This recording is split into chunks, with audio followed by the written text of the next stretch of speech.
Behind the Knife, the surgery podcast.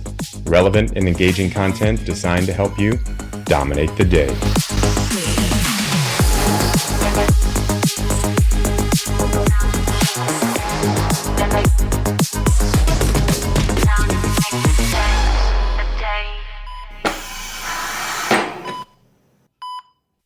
We want you, yes, you, to join the Behind the Knife team as a surgical education fellow.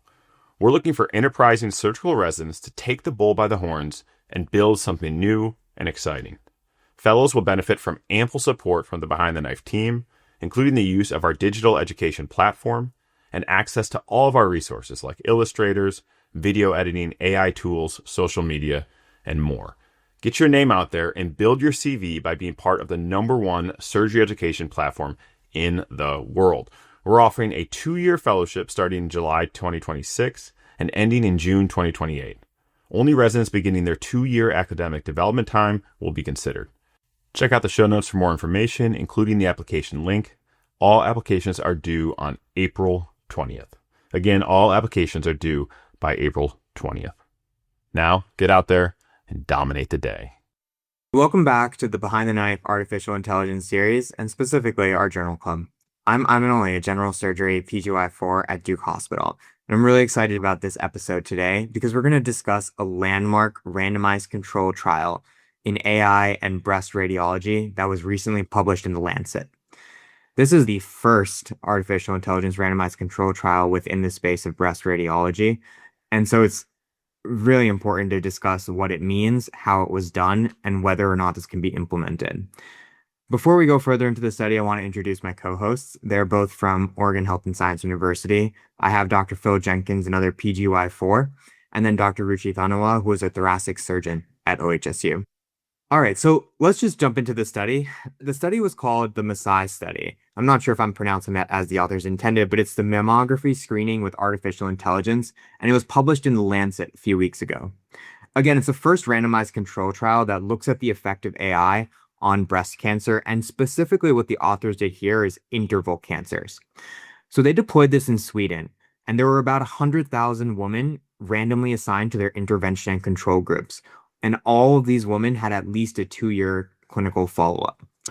In the intervention group, the way the AI was used was as a triage. It initially triaged a mammogram to either a single or a double reading by radiologists, whereas in the control group, all mammograms were double read, meaning that they were read by 2 separate radiologists, which is the current gold standard. So first, Dr. Thanawala, what do they mean by interval cancer, their primary outcome, and why didn't they just look at how many cancers they found? So this is a great question. If you just want to find more cancers, you can just lower your threshold and biopsy everyone. But that's really not going to help. You'll find cancer, but you'll also harm healthy people. Interval cancers are the cancers diagnosed between screenings. These are the ones the screening missed. They're usually aggressive and have worse outcomes. I like to think of them as the sneaky ones. We don't yet have a handle on their growth pattern other than the 2 time points. And really the question is, when did they pop up and could we have done something about it earlier? Yeah, and the way that this study worked, again, is that the AI was a triage. But this triage was a little bit more nuanced. So it had a score from 1 to 10. If it gave a low risk score, which they defined as 1 to 9, it only went to 1 radiologist. And if it was a 10, which they regarded as very high risk, then that mammogram did still go to 2 radiologists, and the AI flagged the suspicious areas on the screen. But a very important part of this study is that the marks that the AI flagged were not shown to the radiologists. They did receive them after they did the case reading, but not before and not during. So Phil, what were the results of this study? Basically, it worked. The cancer interval rate was 1.55 per 1,000 in the AI group versus 1.76 in the control group. So statistically, not inferior. Overall, the AI group found 338 cancers with 82 intervals, and the control group 262 cancers and 93 intervals. This defined the sensitivity and specificity with statistically higher sensitivity in the AI group, about 76 more cancers and 11 fewer intervals, and equal specificity. What's really fascinating, though, is that the AI group, there was a 44.2 reduction in screen readings, which is huge. So the AI group was non-inferior, potentially more sensitive, and required half as many radiologist reads. Yeah, and I really want to emphasize that point that people are interpreting this study really as an alleviation of radiology burnout, which I tend to agree with. I think that what this study is highlighting that is that you're getting radiologists to a point where they're reading at the top of their license, or they're focusing on biopsies. So they're spending less time looking at all of the normal sonograms. And I hope that that really helps alleviate some burnout. I think another key thing about the study is that the way the AI tool was interjected into the workflow was in parallel to radiologists. Like the AI tool really functioned somewhat independently compared to the workflow being interjected into directly what the radiologist is doing in real time. I think what this does is allow the AI tool, the software, to work at the top of its so-called license, if we want to think about it that way, and have the radiologist do that as well, which I think is the optimal pairing. Because, as we continue to think about these things, how these tools actually interface with who we are as humans is just as important as the work that it's doing and the work that we're doing. Additionally, what you're saying is, the radiologist being able to function at the top of their license. The AI software was proven to be exceptionally good as a screening tool, as it had a high degree of sensitivity. And the radiologists are able to be incredibly specific because they're going into this. The things that scored high, the mammograms that scored that 10 is what came to them. So they know that they're primed to help figure out, like, is there a cancer? What is this cancer? Without the clear interjection of the markings. I think this paper shows us not only a great outcome in the study from the stats standpoint, from the results, but also an exceptional model of how to introduce these AI softwares into clinical workflow in a way that's actually allowing everyone to function optimally and have exceptional outcomes. Yeah, it's a fantastic study. And I think something that we should comment about is that there may be a tendency for people to say that they may have a higher sensitivity in the AI group, and that may lead to overdiagnosis, over biopsies. And do you think that that is the case here? Looking at the data, the increase wasn't just in low-grade cancers like DCIS that we've seen, with previous CAD softwares and, papers that are published on those results. What they found were more invasive cancers, and these are the cancers we actually want to do something about. Specifically, more of the aggressive subtypes, what they call the non-luminal A cancers. These are the tumors that really kill people if you miss them. So this looks like good detection, just not finding noise. This is also supported with fewer interval cancers, although there isn't a statistical difference, and the study was not powered for these metrics. I think a pretty good result overall. Yeah, Phil, what other thoughts do you have about this study that maybe we should talk about here? We should probably mention lead time bias, whether or not this would be any change in mortality over 10 years. So we'll kind of start with that. So I think one thing to think about, and the authors are very forthcoming about this, is the population were Swedish women, generally a highly homogeneous group. I think one thing to look at in the paper is, we think about training data. How does the software tool actually do what it's doing? How did it learn to know what to look for? Now, the training data came from 10 different countries, broad population, but its application was in a homogeneous group. And when we think about training data and its application, dermatology, so many of these other computer vision based applications, we know there can be challenges when you get into a very heterogeneous population. So I think a future place for this to go is to actually take this work into a highly heterogeneous population and see how it performs. Yeah, and I mean, my impression personally is you look at how they trained many different countries, and then you look at their results, and they never had a radiologist out of the picture. So even those one-time screened images by the AI, those still got read by a radiologist. So there is a degree of safety here. And I think that looking at this study, it seems like something that we can and should consider deploying, especially in a place like the United States, where we desperately need to work on our screening as a general principle. And this can really help us address some of those vulnerable populations and really increase the amount of people that we can save and the amount of cancers that we can catch. I see no reason why this should not be at least trialed in the United States. And I think that this study is a powerful enough one that it should lead to change. And I think one of the things we're going to talk about in the next article as well that was brought up is the training piece. So in this study, it was a textbook way of no one had to change their training to adapt to a new tool. And I think that's really important. In no other profession that I've encountered, I was a pilot for a long time, did we get a new tool put upon us that we weren't trained on how to use. And I think that that is really important. And I think it shows here that being able to operate at the top of your license also is operating within your same training scope. And I think that'll lead really well into the next article.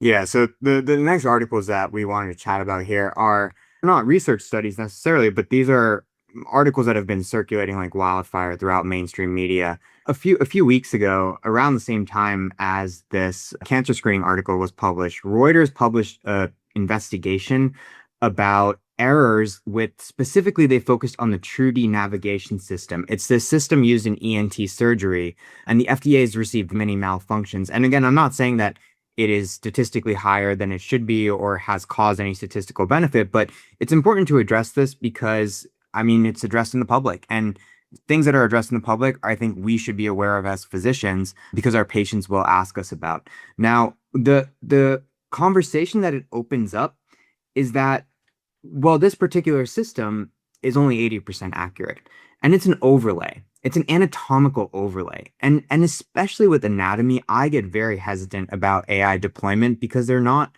regulated in the same way. They don't need to go through a same rigorous clinical trial screening. And you can have these overlays, which a lot of companies are shipping because they're easy to do. But that accuracy component is very important. And an overlay is not benign. So the way that I see it anyway is that it can obscure things like a feeding vessel or just a small little flap on an artery, things that you wouldn't otherwise miss, but that you may miss with the technology that's supposed to help you. So I just wanted to get both of your thoughts about that because I think that this does open up a really good conversation. So I think, when I read this article, I think of multiple levels at which we could probably do better and we can learn from what's happening. First is, how do these tools get into the operating room? What is our FDA process? And really, what the influx of these technologies are we able to keep up with them? Second, that you bring up, Ayman, is how do these tools actually affect us as surgeons as we're actually doing the work? What is the interplay between what we're thinking and what we're seeing? How are the human-computer interaction studies done on how this actually affects our workflow in real time? And, where are these issues coming up and what is the root cause? And I think there is a lot of exploration that's needed. And the question is, can we actually keep up with the studies that are necessary to show what the root cause is based on how quickly these are coming at us in the operating room in real time? So those are the things that I'm thinking about, and I think would be really good to talk about.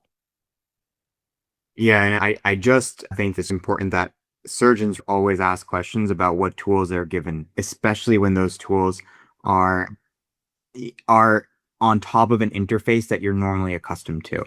So any changes in that, and again, coming back to the MASAI trial, this is what it did very well. At no point did the radiologists in this study actually have an interaction with the AI. It was a triage. And even when it overlaid, it did not provide those overlays until after the read. Again, in the future, that may not be necessary. But as a trial design, I think it's beautiful and it's very important because it just fits in very naturally, as you were saying before. Phil, what do you think? And I think this hits a lot of points that we've been making that are not just in the age of AI, but, we talk about regulation. Who generally regulates these things is the industries themselves in this country. Like it or not, that's the majority of it. And that has changed even more in favor of industry over the last few years. So we're going to be dependent on industry to regulate itself, more likely.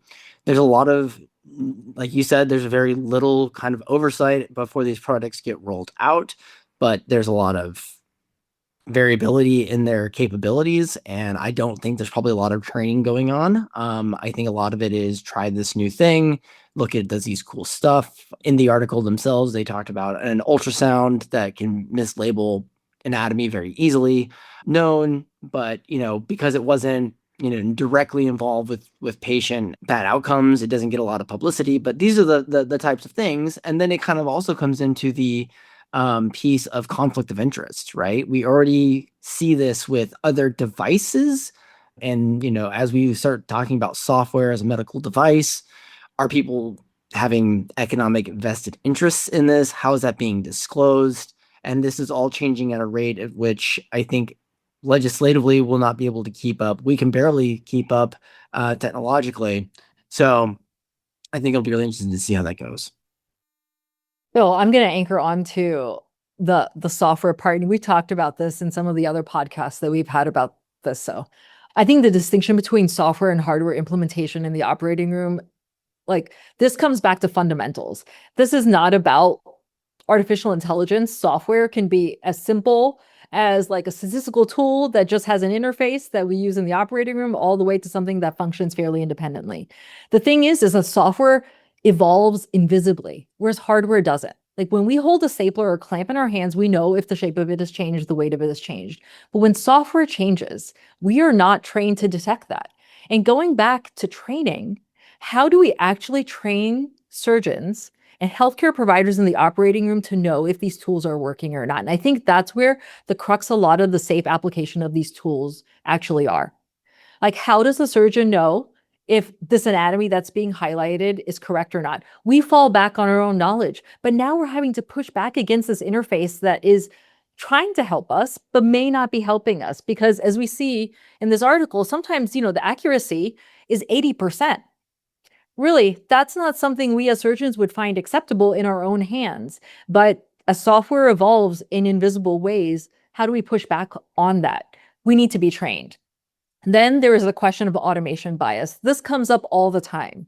Humans, we are all subject to automation bias. And unless we're aware that we might be being led astray, we fall into these traps. And it's not that the surgeons, the developer of these tools, are not well-meaning. The intention is good.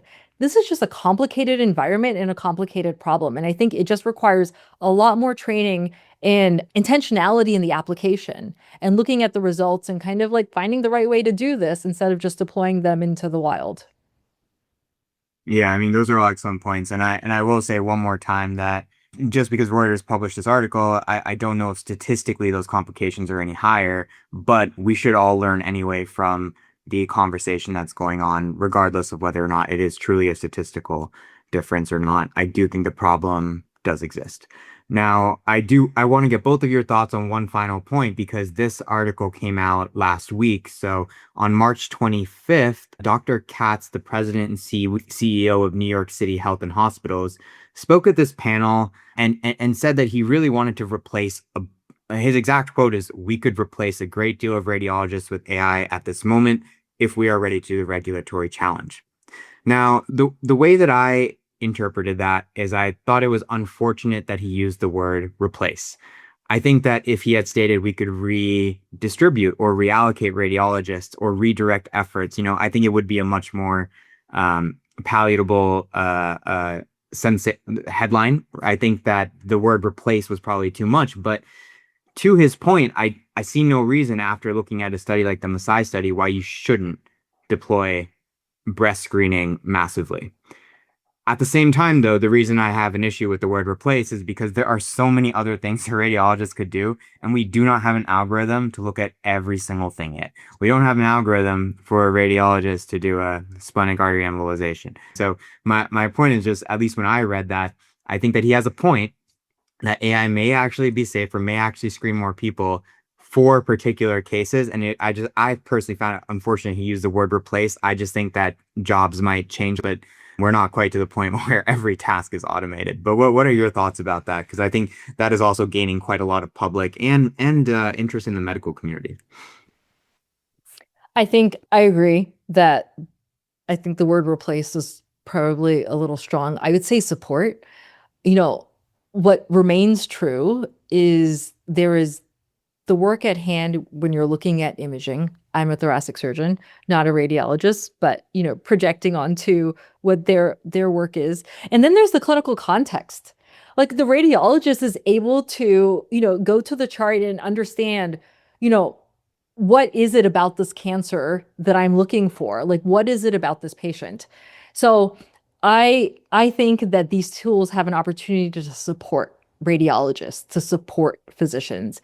And then what is left is what humans do well, which is integrating large tracts of information and, pulling out context and putting that together. And, the tools can work together, human and AI. Not to beat the aviation analogies to death, but I'm known to do that. But, airplanes do a lot of things automated, right? But yet we still pay two people that are trained to fly the airplane a lot of money to sit up there and watch the plane mostly fly itself, right? That has been a model for safety for a long time. So although medicine is confronting levels of automation at a new rate, I think that there's a lot of industry history that's going to support and the other thing too, if we could get through the regulatory hurdles as if that was a little bump in the road and not a mountain to quote get through. So I think that that's part of a little bit of this is the AI hype cycle. I think we see it from the titans of the industry talking about their predictions of mass layoffs and all of this sort of stuff because it's going to improve their shares, right? So I understand from that standpoint. I don't think radiologists are going away. There's a reason why they're highly paid for what they do. No, they're not. They're overworked. I think the idea that this is going to supplement and help and assist and take your radiologist from good to great productivity is much more likely than them just being replaced. I think that is and if looking through history, that is typically how these sorts of things go.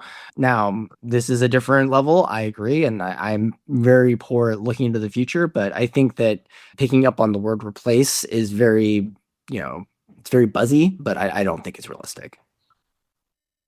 Yeah, and I really like the point Dr. Thanawala said before about clinical context. I mean, how often do we call the radiologists as, surgeons, residents? How often do we call radiologists and say, look, I understand that we see this, but in this context, I really want you to look at this particular piece, which you may not have commented on.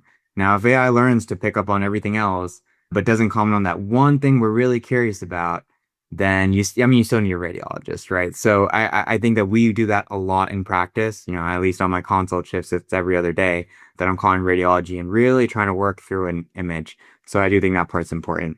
So I guess it's time for final thoughts. I think I think that this is a brilliant study, randomized control trial. And I really hope that going forward, we see more of these. I would love to see these types of randomized control trials for a lot of different AI applications to this scale, because I think we're there. That being said, on the other hand, I would also like to see these before things are deployed. So that's how I kind of feel about it. And I think that the more we are vigilant about that process, the more we can avoid these types of articles like that Reuters that really points out when we deploy incorrectly. So those are my final thoughts. Yeah. I think, kind of building on that, what we're also doing is building public trust in the safe application of these AI tools. And when we have strong papers like the MASAI paper that gives us really good results, but also a model in which to safely implement these tools in clinical workflow, this helps physicians and patients know that these tools are going to be helping us. And trust is a big part of this. And I think, when we have these findings that are published in Reuters, the Reuters article or otherwise, what we're trying to do is regain trust. Yeah, and I think that the big takeaway, I think the amazing thing about BTK doing this entire series is I think just goes to show you that the clinicians are not going to be able to avoid this technology. It is going to be part of your life one way or another. And the onus will always be on the physician. So I think that both of these studies have a great way of showing you not studies, but there's a great way to do a study. There's what I would say nearing a gold standard way of doing these type of implementations. and then you have a more of a publicity piece that shows what happens when it doesn't go that way. So it's a really nice balance. And I think that it's just important for us to continue to have these conversations, and that the physicians out there listening that are interested and curious continue to ask the questions and develop this fountain of knowledge, because it's going to be part of your practice. It already is. All right. Well, thank you all again for another episode, and dominate the day. Be sure to check out our website at www.behindtheknife.org. Download our free app available for Apple, iOS, and Android. Simply search for Behind the Knife in the App Store or Google Play to download the app. In the app, you can listen to our episodes, watch high-yield videos, and even access our premium content, including our oral board reviews and trauma video atlas. You can also follow us on Twitter at Behind the Knife and on Instagram at Behind the Knife Podcast. If you like what you hear, please be sure to leave us a review. Content produced by Behind the Knife is intended for health professionals and is for educational purposes only. We do not diagnose, treat, or offer patient-specific advice. Thank you for listening. We appreciate your support. Until next time, dominate the day.